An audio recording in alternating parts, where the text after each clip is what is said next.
ఏదో టెంపరీగా మేము నమాజ్కు పోతున్నాము, రంజాన్లో ఉపవాసాలు ఉంటాము, ఎప్పుడో కొంచెం జకాతులు ఇస్తామంటే ఊరికి స్వర్గం ఇస్తానని చెప్పాలి అల్లాహ్ సుబ్హానహు వ తఆలా. పడక మీద లేచిన కాడి నుంచి పాడె మీదకి వెళ్ళేదాకా, పడక మీద లేచిన కాడి నుంచి నువ్వు పాడె మీదకి వెళ్ళేదాకా, ఊహ తెలిసిన కాడి నుంచి నీ ఊపిరి ఆగిపోయేదాకా ప్రతి విషయంలో నన్ను పుట్టించినటువంటి నా స్వామి చూస్తున్నాడు అని భయపడి ప్రతి ఘోరమైనటువంటి పాపానికి దూరంగా ఉండి ఆయన ప్రవక్త విధానం ప్రకారం నడుచుకున్నవాడే ఆయన ఇష్టడవుతాడు. నీ ఇష్టానుసారంగా జీవిస్తే నేను ముస్లిం అనుకున్నా నీ దగ్గర ఏమి ఉండదు.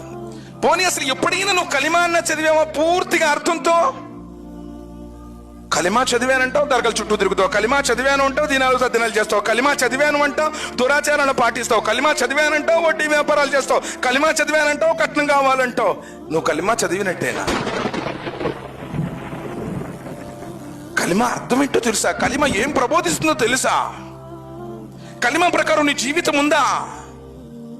ఆ రోజు అబూ తాలిబ్ ఒక్క మాటే కదా చెప్పమంది, బాబాయ్ ఒక్కసారి కలిమా చెప్పు బాబాయ్, బాబాయ్ ఒక్కసారి కలిమా చెప్పు బాబాయ్ అని చెప్పేసి ప్రవక్త గారు ఏడ్చింది.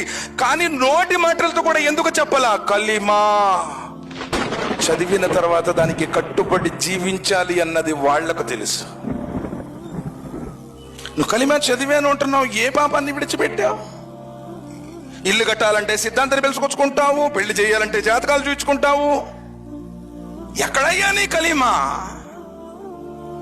ఎక్కడుంది? ఊరిక మేము రేషన్ కార్డులో, ఆధార్ కార్డులో ముస్లింగా ఉన్నాము తప్ప అల్లా దృష్టిలో మనం ముస్లిం కాలేం. వమా యుమిను అక్సరహుం బిల్లాహ్ ఇల్లా వహుం ముష్రికూన్. సూరతుల్ యూసుఫ్ 12వ సూర 106వ వాక్యం. అల్లా అంటున్నాడు, ప్రజలలో చాలా మంది మేము అల్లా నమ్మామండి అంటున్నారు, మాకు కూడా లాల్చీ పైజమాలు ఉన్నాయి, మేము ఉర్దూ మాట్లాడతాము, రంజాన్ లో ఉపవాసాలు ఉన్నాము అంటున్నారు. వమా యుమిను అక్సరహుం బిల్లాహ్ ఇల్లా వహుం ముష్రికూన్. కానీ వాళ్ళు అవిశ్వాసులే, వారు బహుదైవారాధకులే అన్నాడు. ఎందుకంటే నీకు తాబీజులు పిచ్చి. తాబీజు లేకుండా మెళ్ళో ఒకటి, చేతికి ఒకటి, కాలుకి ఒకటి, నడుంకొకటి, ఎక్కడ పడినా భయ్ అమారా ముఫ్తీ సబ్ దాలిస్తోజీ అంటాడు. ఈయన వీడు వల్ల నమ్ముకున్నాడు, అంతరాన్ని నమ్ముకున్నాడు, అంతరాన్ని నమ్ముకున్నాడు. మారదాము, మంచోడుగా ఇదాము, ఈ హరామును విడిచిపెడదాము, నీచమైనటువంటి ఈ వ్యవహారాలన్నింటినీ విడిచిపెడదాము, నిస్వార్థమైనటువంటి నిజాయితీపరమైనటువంటి జీవితాన్ని గడుపుతాం. ఎక్కడుంది అంటే నిజమైనటువంటి విశ్వాసం మనలో లేదు, వ్యవహారబద్ధమైంది లేదు. మనం దేనికి ప్రాధాన్యత ఇస్తున్నాం? ఈ డ్రెస్ కి ప్రాధాన్యత ఇస్తున్నాము. డ్రెస్ ని చూడు వల్ల సుబ్హానహు వ తఆలా. అబూ హురైరా రదియల్లాహు తఆలా చెప్తున్నారు, అబూ బకర్ రదియల్లాహు తఆలా నివాయిస్తున్నారు, ప్రళయ దినం రోజున అల్లాహ్ సుబ్హానహు వ తఆలా నీ అందచందాల్ని, వేషధారణల్ని చూడడు, నీ క్యారెక్టర్ ని చూస్తాను అన్నాడు. ప్రళయ దినం రోజున అన్నిటికంటే బరువైనది క్యారెక్టర్. క్యారెక్టర్, ఈ క్యారెక్టర్ అందరికంటే ఎక్కువ తెలిసింది కట్టుకున్న భార్యకి తెలుస్తుంది. నువ్వు మంచోడువా కాదో నిజంగా నువ్వు నీ భార్య సర్టిఫికెట్ చేస్తేనే నువ్వు మంచోడువి. ఇది నబీ సల్లల్లాహు అలైహి వసల్లం రివాయత్. తెల్ల బట్టలు వేసుకున్నంత మాత్రాన, 10 ఏళ్ళకి 10 బంగారు పొంగరాలు పెట్టుకున్నంత మాత్రాన, కద్దరు డ్రెస్ వేసుకున్నంత మాత్రాన, ₹1,00,00,000 బిల్డింగ్ కట్టినంత మాత్రాన మంచోడు కాదు.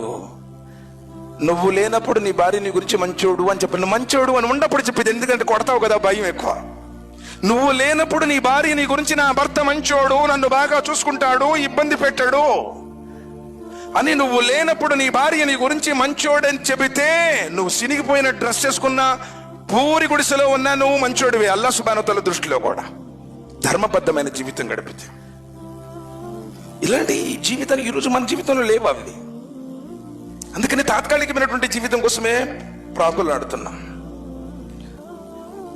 అల్లాహ్ సుబ్హానహు వ తఆలా అంటున్నారు ఖురాన్లో, యా అయ్యుహన్నాసు ఇత్తఖూ రబ్బకుం, ఓ మానవులారా భయపడండి ఆ స్వామికి. ఎవరైతే మిమ్మల్ని పుట్టించాడో, ఈ లోకాన్ని సృష్టించాడో ఆయనకు భయపడండి. ఇన్న జల్జలత షాతి షైఉన్ అదీమ్. యథార్థం ఏమిటంటే ప్రళయం నాటి భూకంపం మహావేదనతో కూడుకున్నది, ఘోరమైనది.